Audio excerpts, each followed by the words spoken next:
Hi guys, welcome to I dream. నా పేరు Chanakya. Present దేశంలో అట్టుడుగుతున్న టాపిక్ ఏదైనా ఉందంటే అది కలకత్తాలో జరిగిన ఒక దుర్ఘటన. అదేంటో కాదు, ఆర్జేకర్ మెడికల్ కాలేజ్లో ఒక మెడికో తనని కూడా అత్యాచారం చేసి హత్య చేసిన దుర్ఘటనతో ఇప్పుడైతే ప్రజెంట్ చాలా హీట్ ఆఫ్ ద మూమెంట్ ఉంది. మరి వీటి గురించి ప్రియా చౌదరి గారు కూడా ఏమంటారో ఆవిడని అడిగి తెలుసుకుందాం. నమస్తే మ్యామ్. నమస్తే. ఈ ఇష్యూ అనేది కూడా ఇంతగా వచ్చింది, ప్రతి ఒక్కరిని కూడా బాధ కలిగించే విషయం. అత్యాచారం, దాంతోపాటు అమ్మాయిని కూడా హత్య కూడా చేశారు.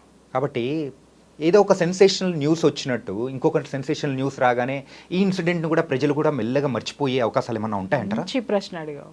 బ్రహ్మాండంగా మర్చిపోతాం. ఎందుకనంటే నేను జర్నలిస్ట్గా పనిచేసినప్పుడు కూడా చాలాసార్లు ఫేస్ చేశాను ఇది. నేను ఏదైనా ఒక కేసు పట్టుకున్నానంటే వాడికి శిక్ష పడేంత వరకు దాని వెనకే పడతా. ఆ పడిన తర్వాత కూడా దాన్ని పట్టుకొని వస్తా. నేను చాలాసార్లు కూడా నా పై ఉన్నటువంటి వాళ్ళందరూ ఎడిటర్స్ వాళ్ళందరూ ఏమనేవారంటే, అమ్మా ఇది 2 రోజులు అయిపోయింది కదా, ఇది స్టేరు, ఇంకా దీని గురించి ఆపేసే, కొత్తదేమన్నా ఉంటే పట్రా అని మాట్లాడిన రోజే నా మనసు జర్నలిస్ట్గా ఎప్పుడో చచ్చిపోయింది అయ్యా. నా తాపత్రయం ఏంటి అనంటే, నేరం చేసిన వాడికి ఎలాంటి శిక్ష పడిందో కూడా చివరి వరకు నువ్వు ఫాలో అప్ పెట్టి చూడు.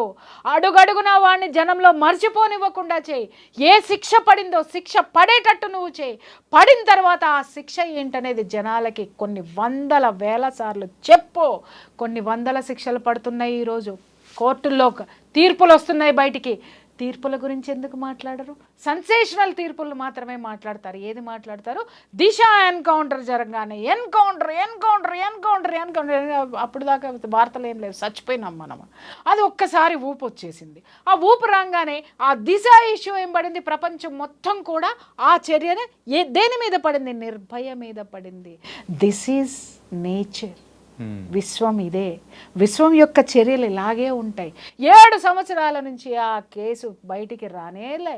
లాగుతున్నాడు. ఇందాక నేను అన్నాను చూసావా, నేను ప్రొఫెషన్ గురించి నేను పేరెత్తితే బాధపడతారేమో కానీ ఒకానొక మహోన్నతమైనటువంటి వ్యక్తి ఆ యొక్క నేరస్తుల్ని కాపాడటానికి 7 సంవత్సరాలు న్యాయంలో ఎన్ని లొసుగులు ఉన్నాయో న్యాయశాస్త్రంలో అన్ని వాడి పారేస్తుంటే, ఒరే నువ్వు ఇట్టా వాడుతున్నావంటే ఆడపిల్లల్ని నేను కాపాడలేనురా, కాపాడే సిచ్యువేషన్ని తీసుకురావాలి అని చెప్పి ఒక ఉధృతిని జనంలోకి, ఆ విజన్ని తీసుకెళ్ళి ఆ శక్తిని నింపి, ఆ శక్తి ఆ సెగ ఢిల్లీ దాకా దాకింది, హైదరాబాద్లో ఉన్నటువంటి సెగ.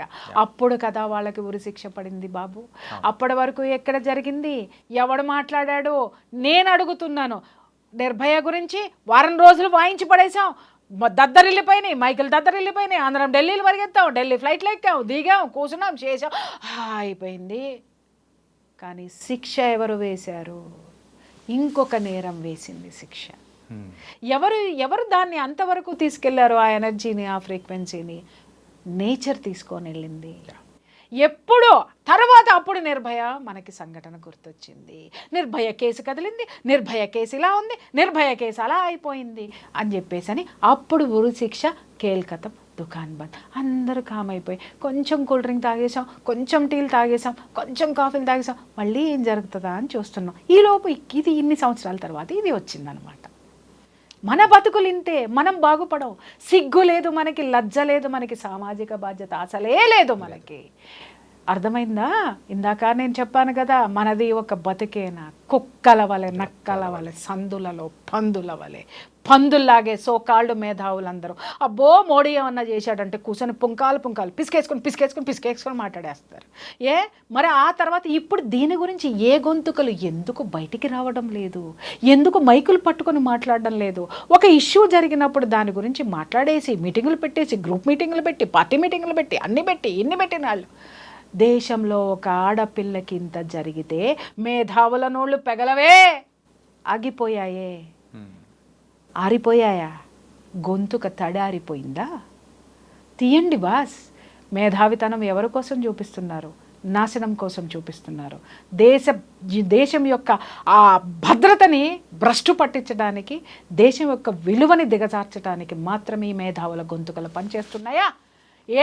దీనిలో ఎందుకు మాట్లాడరు? 10 సార్లు ఎందుకు మాట్లాడరు? 10 రోజులు ఎందుకు మాట్లాడరు? 10 గంటలు ఎందుకు కూర్చొని డిస్కషన్ చేయరు? అంటిల్ అన్లెస్ నేరస్తుడికి శిక్ష పడేంత వరకు, పడినటువంటి శిక్ష మీద ఎందుకు జడ్జిమెంట్లు రావు, ఎందుకు డిస్కషన్స్ రావు, ఆ జడ్జిమెంట్ల గురించి రోజుకు 10 జడ్జిమెంట్లు వేయండి. కొడుకు ఒక్కొక్కడికి ఉచ్చబడుతుంది నేరం చెయ్యాలి అనంటే. అప్పుడు ఒక్కొక్కడికి అర్థమవుతుంది, ప్రతి పోలీస్ ఆఫీసర్కి గుర్తొస్తుంది, అరే శిక్ష పడితే నేను ఈ యొక్క విజయాన్ని సాధించింది నేనే అని ఒక పోలీస్ ఆఫీసర్ అనుకుంటాడు.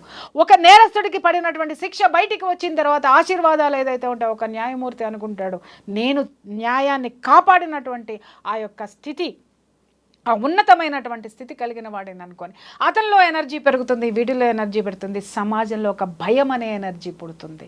అప్పుడు మాత్రమే నేరాలు ఆగుతాయి. ఓకే, ఎలా ఆగుతాయో ఏంటా అనేది కూడా చాలా చక్కగా చెప్పారు మ్యామ్. బిఫోర్ క్లోజింగ్ దిస్, కాకపోతే ఏంటంటే నాకు ఒకటి ఈ ఇష్యూలో అత్యంత హీనంగా దరిద్రంగా అనిపించిన ఇన్సిడెంట్ ఒకటి ఉంది. ఏంటంటే ఎవడైతే ఈ ఇన్సిడెంట్ చేశాడో సంజయ్ రాయ్ అని, తను దొరికిన తర్వాత కూడా ఏం పర్లేదు ఉరి తీసేయండి ఏమవుతుంది అని చెప్పేసి ఇంత అంటే ఎలా అన్నాడనే దాని మీద ఎవడు మాట్లాడలే, ఎందుకు అన్నాడనే దాని మీద ఎవడు మాట్లాడలే. నేను చెప్పనాది, వాడికి ఎక్కడి నుంచి వచ్చినాయి ఈ సిగ్నల్స్? దీది అక్క ప్లాను ఇంప్లిమెంట్ చేసింది వాడు, ప్రిన్సిపల్ వాడి కింద ఉన్నాడు వీడు. మరి ముఖ్యమంత్రి నన్ను ఇది చేయమంటే నన్ను ఎవడేం బిగుతాడు రావాయ్, తీసుకోండి ఊరి. అంటే పడదని చెప్పేసి అంత హ్యాపీగా, అంటే అంత ధైర్యంగా చెప్పేసి, అంటే ఇంత జరుగుతుందని భవిష్యత్తు వాడు ఊహించలేదు కదా. నేచర్ వాడికి ఇంత భయంకరమైన శిక్ష వేస్తుంది. వాడికి కాదు శిక్ష, ఇది ద గ్రేట్ కాలాదీదీకి ప్రకృతి వేసినటువంటి శిక్ష, కాండ్రించి ఉమ్ము ఊహించుకునేటటువంటి శిక్ష ఈరోజు ప్రకృతి కాలాదీదీకి వేసింది, కలకత్తా కాలాదీదీ.